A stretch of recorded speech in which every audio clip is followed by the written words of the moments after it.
Hey there, and welcome to another Alter Your Health episode, Medicinal Monday. Happy Monday to you all.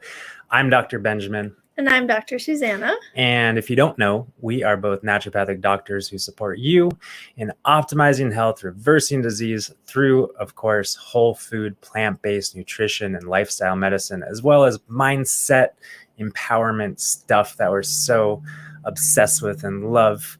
But anyway, today we are going to be covering everything that you need to know about vitamin D, because let's face it, vitamin D is kind of a big thing, like a big topic. But when it comes down to it, we don't need to know that much other than what we need to know. So we're going to be covering all those details and supplementation and what it does in your body and why you need to maintain optimal levels and what those levels are in this conversation today. Yes, but before we do, our biggest announcement right now is that on October 1st, we will be kicking off our next Alter Health cleanse, our fall cleanse. And so the first meeting happens on October 1st. The actual cleanse starts on October 3rd, but our cutoff to sign up is that October 1st date. So if you're looking for an awesome food-based that cleanses the body in a very smart, wise way, at a gentle but deeply powerful way, then this is really that cleanse.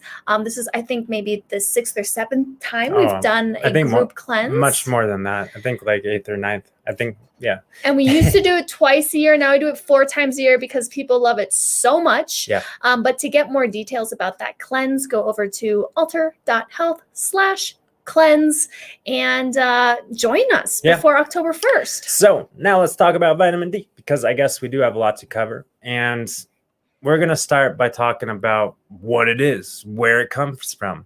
And you probably know that it is the sunshine vitamin, not coming from our food, even though it is kind of fortified in some foods. So, some foods, they jam the vitamin into the food, but it's not natural. Naturally, it comes from the sun, and our skin activates it.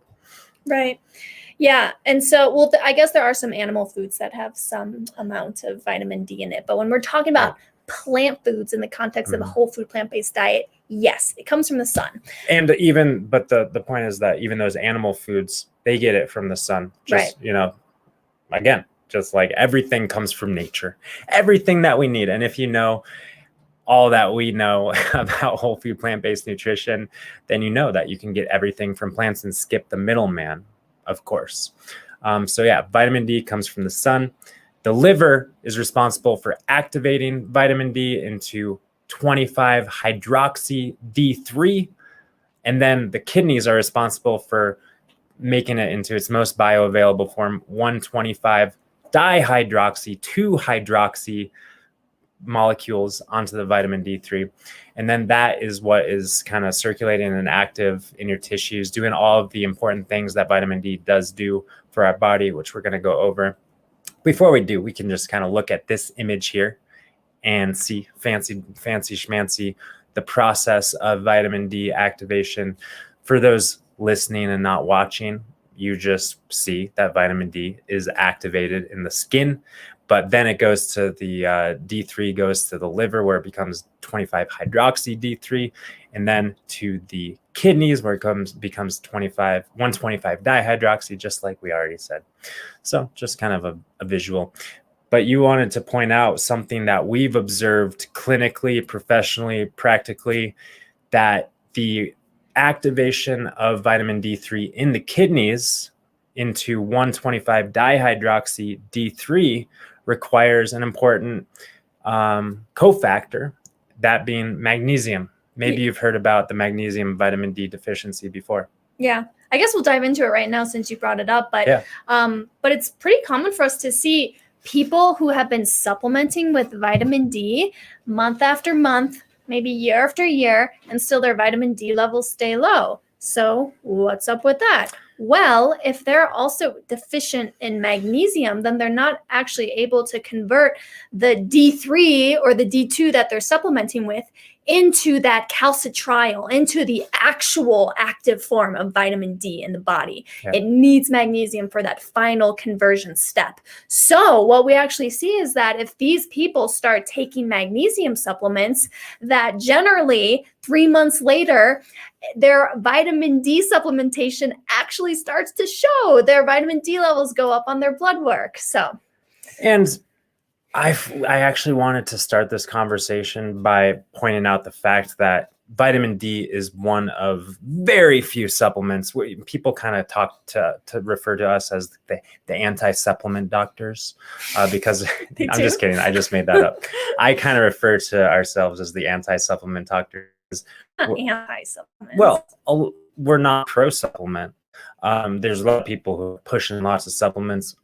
We recommend them for periods of time when needed, right? We're pro smart supplement usage and pro foundation of health. But the fact is that vitamin D is a necessary supplement. But if we're thinking about magnesium deficiency, if we're thinking about other mineral and nutrient deficiencies, maybe we got to get curious as to why those deficiencies are happening. Thinking about digestive health, digestive function, of course, nutrition. Are we getting enough nutrients from our foods, etc.? Yeah, and actually one of the best ways that you can increase magnesium in the body is through Epsom salt baths. It's a good kind of natural supplementation of magnesium through the skin. So yeah, magnesium is important for vitamin D regulation. And of course, sun exposure is important for vitamin D activation. But at the end here, we'll be talking about supplementation and dosage, and maybe why, even if you are in the sun, you still need to consider supplementing with vitamin D, at least through periods of the year. But let's point out the facts in terms of vitamin D and its importance in health. Its primary role is actually in regulating calcium levels in the body. Vitamin D promotes calcium absorption from the digestive tract and also calcium retention in the kidneys so that we build up our calcium levels to, of course, maintain things like strong, healthy bones. And we know that vitamin K is important for bone health as well. So are all sorts of minerals and et cetera, et cetera. I think we've talked about bone health before. We'll just put in that vitamin D is an essential nutrient, vitamin, actually hormone. That's really how vitamin D functions in the body. It's more, even though it's called a vitamin, it functions more as a hormone. That's where vitamin D primarily acts. But, there's so much science on vitamin D pointing out how lower than optimal levels of vitamin D, lower than normal levels of vitamin D, deficiency of vitamin D is associated with, of course, osteopenia and osteoporosis and, bone health issues, but also cardiovascular disease, also, other vascular issues and kidney issues. And of course, immune deficiencies, which we'll talk about more, some data as it relates to, coronavirus and COVID stuff. Also hormonal regulation. Of course, vitamin D is more functions as a hormone. So it is interplaying and regulating other hormones in the body, such as thyroid hormone, adrenal hormones, and also leptin and ghrelin, which is, of course, responsible for maintaining and regulating appetite and satiety. So vitamin D deficiency can be associated with all sorts of wacky stuff, including cognitive impairment and impaired cognitive function, especially as we age. And then, of course, mood regulation as well. And there's some interesting research around that. Yeah, it's an important one. And I actually asked you to look up the recent research on. There's literally hundreds, if not thousands, of studies in the last year. Right. On like vitamin D and like immune system and COVID stuff. Yeah. But you looked it up, so I'm going to let you continue on with it because thank you for looking it up. Okay. So vitamin D, like we already know, vitamin D is really essential for regulating our immune system, both the innate immune system, the T cell regulated immune response, as well as the adaptive immune system, the B cell or antibody humoral immune response. And really the ways that vitamin D functions in immune regulation is decreasing a lot of the pro-inflammatory cytokines that are associated with the immune response. And do you guys remember learning about how maybe you heard the term cytokine storm, and really what causes the severe disease of coronavirus infection is the quote unquote cytokine storm? Well, that cytokine storm can proliferate and become an issue in the context of vitamin D deficiency. With sufficient vitamin D levels, we are, controlling and regulating and balancing the pro-inflammatory cytokines that cause the issue. That's really an interesting thing. The immune system just does what it does, but it's like dropping bombs and stuff, and all that nuclear fallout in the body is what causes a lot of the issues of infection in many cases. And of course, in the case of COVID as well. Vitamin D is associated also with increased production of direct antimicrobial, antibacterial, and antiviral proteins that supports the T cells in functioning properly and doing what they need to do. And then it just regulates all the other immune cells, the B cells, the T cells, the macrophages, et cetera, et cetera, et cetera.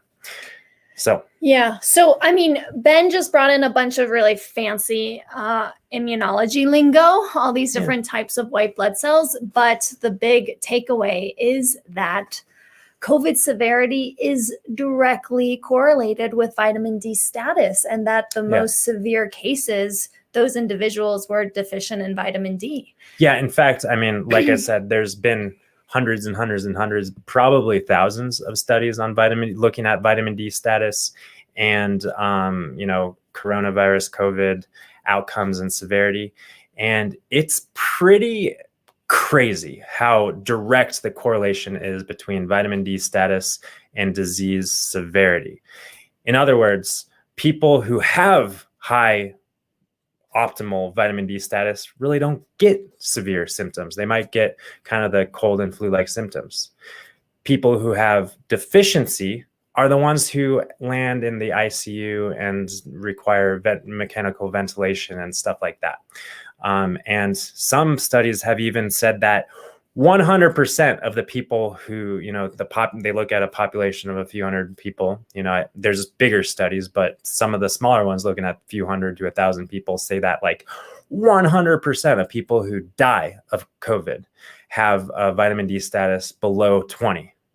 And like, if you have, and nobody in some populations, nobody dies if your vitamin D status is above 50. Of course, if there probably have been people who've died of COVID with vitamin D status above 50, like, handfuls.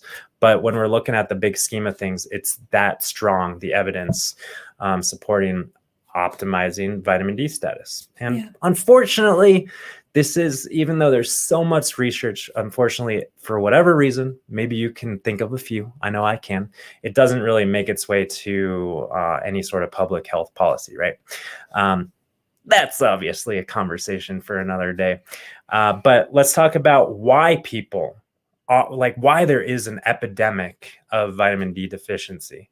And one of the reasons is because we need to be in the sunshine, and people are not in the sunshine.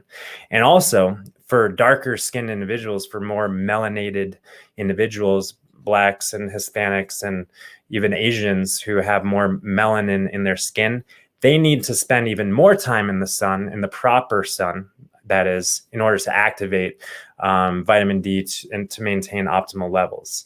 So for, darker skinned individuals who live at higher latitudes, they're really at the highest risk of severe disease.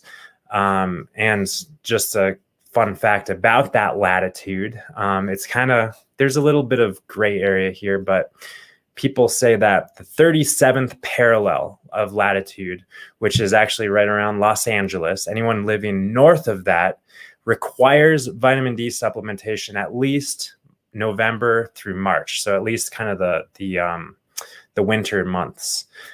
So that's us here in Colorado, and that's exactly what we do. Even though we're in sunny Colorado, right? Even though in the wintertime we're still outside the sun that we are exposed to isn't at the proper angle interfacing with our skin to properly activate vitamin D in the skin.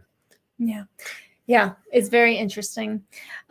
So the other thing that is, so there's this epidemic of vitamin D deficiency due to being indoors, due to being at lower latitudes, whatever, not supplementing enough.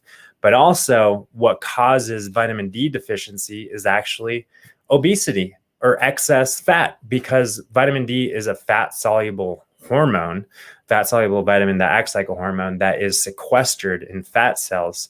So there's a lot of strong research that shows how people with excess fat on their bodies are at a very much higher increased risk of vitamin D deficiency, therefore likely needing to maybe even supplement with more than what a normal weight, healthy weight individual might supplement with.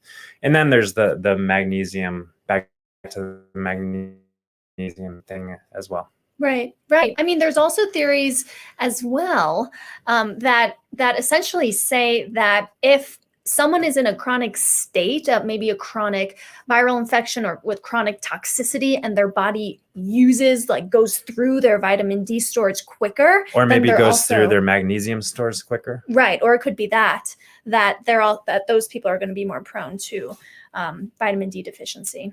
So that's kind of the, immune system. Of course, back to the fact that, vitamin D is essential for optimizing, regulating our immune response, whether it's against a coronavirus or a flu virus or the, whatever else, Epstein-Barr or cytomegalovirus or AIDS or HPV. It's that we need our vitamin D. So let's end this conversation talking about supplementation, because that's kind of what we're alluding to. Unless you're right along the equator, just hanging out in your flippy floppies and, bikini all day long. Probably you don't have to be out in the sun all day, just FYI. But unless you are around the equator and don't need that supplementation, let's talk about what the optimal levels are that we need in our body in order to carry out all the important things that vitamin D does, and how to achieve that with supplements. Yeah. So the reference range for most lab reports are right around 20 to 80 nanograms per milliliter. That's a pretty big range.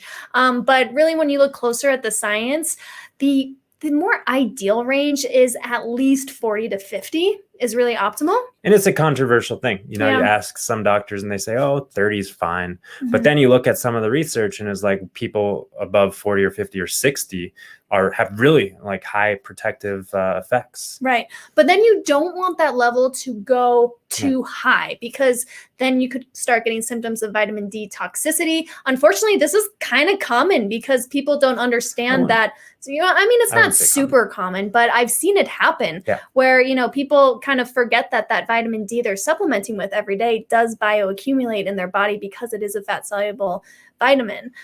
So, the supplementation is a little bit, there's some details to know about it. So what we generally recommend for people to maintain, like say that you get your vitamin D test done and you're at 45 or 50, you're in kind of that optimal range. In order to maintain that with supplement, it's kind of agreed upon that about 1,000 IU international units per day is more or less what we should be shooting for maintenance.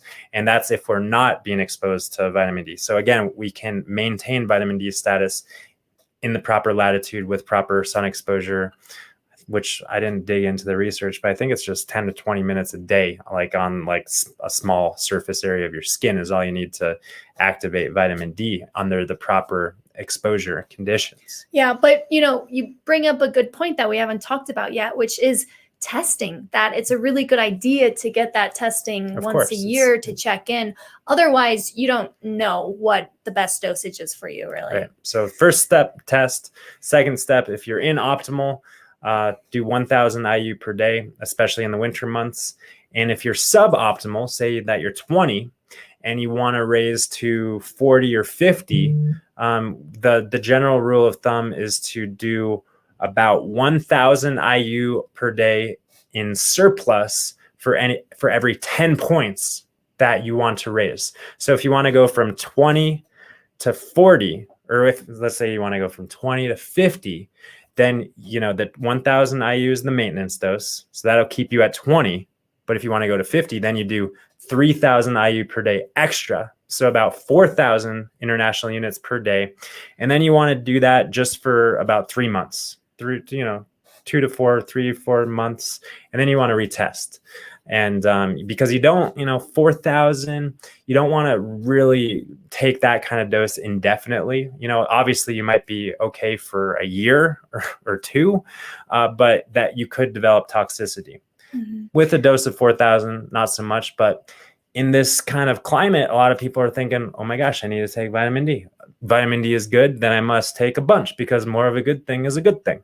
And when we get into higher doses for more than a week or two, that's really when we get into potential risk of toxicity. Yeah. And there are different dosing schedules. Like, for example, I hear this a lot. Someone is deficient. Their doctor gives them a prescription of like 50,000 IU per week or whatever it is. Per week, yeah. And so there are different dosing schedules. But in general, this is my preferred way of increasing vitamin D levels. More precise. And you bring up a good point. Since vitamin D is a fat-soluble compound, we actually don't need to take it every day. And that's my personal way of relating with supplements in general, is taking a bigger dose once a week or so. So you could think about, 10,000, give or take, IU per week in order to do for maintenance, 7 to 10,000 or something like that. Mm-hmm. So that's helpful to know. And then let's talk for a second about that kind of acute phase dosage to support and stimulate the immune system, because that's a very common thing. You brought up, I've heard of people taking like 50,000 IU per day for like a few days. And I think 50,000 is when they're sick. You're talking about when they're sick. On kind of the early signs of infection. I think 50,000 is a little much for my kind of comfort level, but 10,000, 10 to 20,000 IU per day for 5 days, any longer than a week is definitely like into risky territory. But again, on those kind of early signs of infection, upping the dosage to 10,000 a day, 20,000 a day, but then coming back down to your maintenance dose after 5 days, 7 days. Again, there's a lot of gray area here depending on your biochemistry, your baseline status, etc. Yeah, so that's, thank you, Ben. That awesome run through. I want to bring up one more kind of point of view that we've heard, which is that, well, vitamin D is, acts as a hormone. So to supplement with vitamin D is kind of like taking exogenous hormones. And do we really want to do that? Do we really want to mess with our delicate endocrine system in that way? And there's also, I remember learning from like Tim Popper that even some studies show that really, if you supplement with vitamin D, it doesn't really help with like osteoporosis that much. It doesn't really help in reversing osteoporosis. So there's some arguments against supplementing with vitamin D. But those arguments are kind of coming from this point of view of like, you need to look at what the underlying cause of the vitamin D deficiency is. Like, is it some other micronutrient deficiency like magnesium, or is it some other kind of underlying disease process happening? And I totally hear that and understand that. And I see that point of view. But at the same time, I kind of err on the side of like supplementation, because as we've seen here, it really makes a difference for the immune system and infections to have a good optimal vitamin D status. I'm sure we could dive into 20 or 30 more minutes of debate in terms of that controversial viewpoint, but it's generally agreed upon that vitamin D is one of those vitamins, which says that's essential. Don't get food. And that we get from the sun, but unfortunately, due to current lifestyle, environment factors, etc., we must rely on supplementation in most cases, at least for some parts of the year. So that's kind of the long and the short of it, the take home. And I guess the big take home is to get yourself tested and figure out where you are, because it matters. And again, 40 to 50 or 60 nanograms per milliliter is kind of that optimal range that we should shoot for maintaining. Great. Thanks for tuning in to this episode of Medicinal Monday on the Alter Your Health podcast. Just another reminder about that cleanse starting on Friday. If you'd like to join us, you can check out and learn more at www.alter.health/cleanse. And any other last word, Dr. Suzanne? That's it. That's all for now. Peace and love. See you guys next time. Bye for now.